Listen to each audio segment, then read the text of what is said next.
Stephen Moore is with us now. Stephen, how much time do you have for me today? As much as you want, Glenn. Great to hear your voice. Great to be with you. And look, I disagree with you on something you just said. Okay. All right. Let's start there. I do think, look, New York has lost 2.5 million people on net over the last 10 years to other states. Almost 2.5 million people, which is 4 congressional seats right there. And so there's a mass. What's the big story in America, Glenn, right now? And people should go to our website, Vote With Your Feet, and you can see. Just click on any 2 states. You can click on New York, and you can click on Texas, and it'll show you where the moving vans are going to and from, and also how much money they're taking with them, because we know the income of these people as well. So New York has lost 2.5 million people. If New York's, and by the way, half of those people came from New York City. So if they elect a socialist and they raise the taxes again, New York City already has the highest taxes in the United States and North America. So if they raise them again on, quote, the rich, they're not going to be there any longer. And I'll make another prediction to you, Glenn. Now, look, are you in Texas? Or where are you now? I can't keep track. It's like a shell game. I never really know. I just moved last week. I left my business in Texas because I am never going to dissever myself from Texas. But I left my business in Texas, but I promised my wife about 400 years ago that someday we would live by the beach. And so we moved to Florida. So I live in Florida, so business in Texas. You moved from one no income tax state to another no income tax state. Yeah, are you crazy? I'm not doing anything else. I would have dug a canal from the Atlantic all the way into Dallas if it forced me to move to a tax state. Yeah. So anyway, I'm in Dallas today. That's why you guys go for the in person. But anyway, where are you in Florida? I'm not saying that on the air, but I will tell you that we're gonna have dinner, Stephen. When you get back into Florida, we'll have dinner. All right. Awesome. Okay. Well, great. Well, anyway, so now I lost my train of concentration, but I think so. You were talking about the people that are moving and the tax base. Yeah. So basically, that's why I believe. Well, look, 1 million is probably a long shot, but I think you're going to see a lot of wealth move out of New York. Now, here's the thing. You probably are aware of this, but about 2 months ago, the Texas set up their own stock exchange. So we've had the New York Stock Exchange for 150 years. Now you've got the Texas Stock Exchange, which I believe is in Dallas. I believe that if they raise these taxes again, you'd pay 17% income tax in New York City. Jeez. Who's going to do that? By the way, that's on top of the 40% federal tax. So people will move, and I'll give you one example.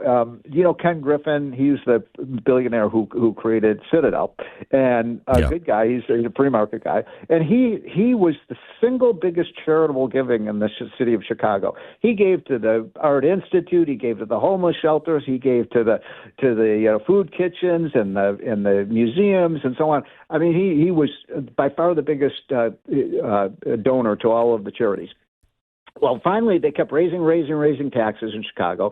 And as you probably know, he moved out of Chicago and he moved to Palm Beach, Florida. And so then the interesting part of this story is it put a $50 million hole in the Illinois budget. One person moving out. Oh, my gosh. And there's a funny story in the Chicago Cranes business that all of a sudden these charities like, wait, why isn't he donating us to anymore? Why? Well, he doesn't live there anymore. And so my point is, you chase the evil rich out of your city and your state, and you pay a high price for that in terms of the employee. By the way, he took several thousand, jobs with him. So when you hear "soak the rich," the rich aren't, as the old saying goes, the rich aren't rich because they're stupid. Right.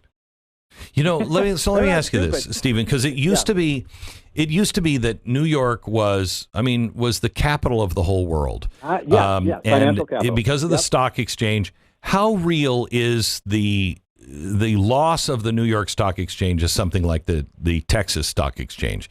Is that something that really could actually happen?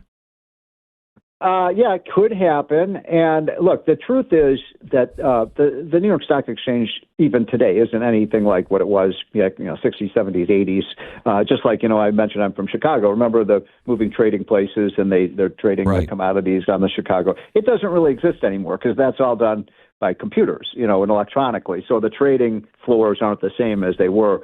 So, Wall Street is just a shadow of what it once was.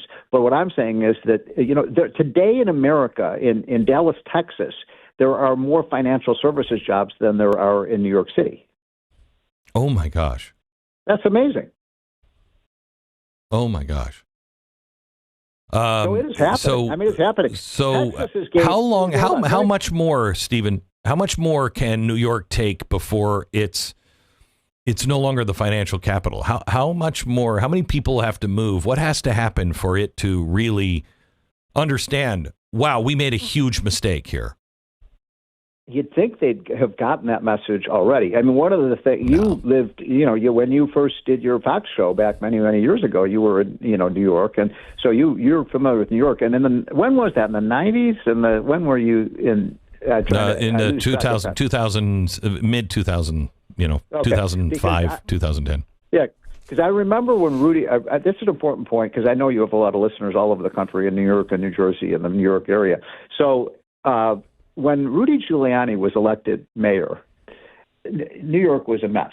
And you could see every week, because I was working at the Wall Street Journal at the time, every week you could see the improvement in the city. He got rid of the crime. He got rid of the graffiti. He got rid of the drug dealers. He lowered the taxes. It wasn't complicated, Glenn. I mean, this wasn't rocket surgery, as my kid would say. This was, obvious stuff.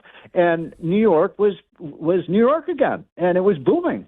And what's so sad about this election that's happening today is if Mamdani wins, they will reverse every single thing that Rudy did, and they will be back in the ditch. How stupid would people be to vote for that? I mean, and part of the problem, Glenn, quite frankly, something you and I have talked about the years, is our education system. You have these 24-year-olds who are voting. They think socialism works. Where? Show me. Where? So what happens if he is elected? What does it mean to people who have never gone to New York City? Is the loss of New York City to a Mamdani, is that going to affect everybody else's life? That's a good question. I mean, you're there in Florida. Florida has gained. I really want people to go to this website, Vote With Your Feet, because it's amazing. And so Florida, under a great, great, great governor, Ron DeSantis, and you had a great governor, Rick Scott, before him. Florida, are you ready? You're sitting down, Glenn. Florida has imported over a 10-year period $1 trillion of income from people coming in from other states. $1 trillion. That's the biggest mass migration, ever in the history of this country. And by the way, people are not just leaving New York. You know what other big state they're leaving? California. I think New York is moving to Florida and California is moving to Texas. Moving to Texas, exactly. And so you're just bleeding these blue states. That's why I don't get it. And so the thing that worries me, I was thinking a lot about this the last couple of days, because, if these states vote wrongly, the only way that New York even survives fiscally is with another massive federal bailout. They're not going to have the tax base. How are they going to pay their bills? They're not. Right. And this is what I've said for a long time. The Constitution's not a suicide pact, and California and New York and Chicago are going to eventually need giant bailouts. And why should I pay for that? I didn't live in those places. I didn't live there for a reason. For those people. Right. That's taxation without representation. I don't want to bail them out. It's their fault they did this. Exactly. I've always wanted to live in California. I never have because it was insane. I knew that it was not going to work. So why do I have to pay for it? Bingo. And incidentally, you're right. You can understand why people might leave New York for Florida. You're in Florida. It's beautiful weather in Florida, and it rains a lot and cloudy in New York. But how do you screw up California? I mean, California is probably one of the most idyllic places on the planet.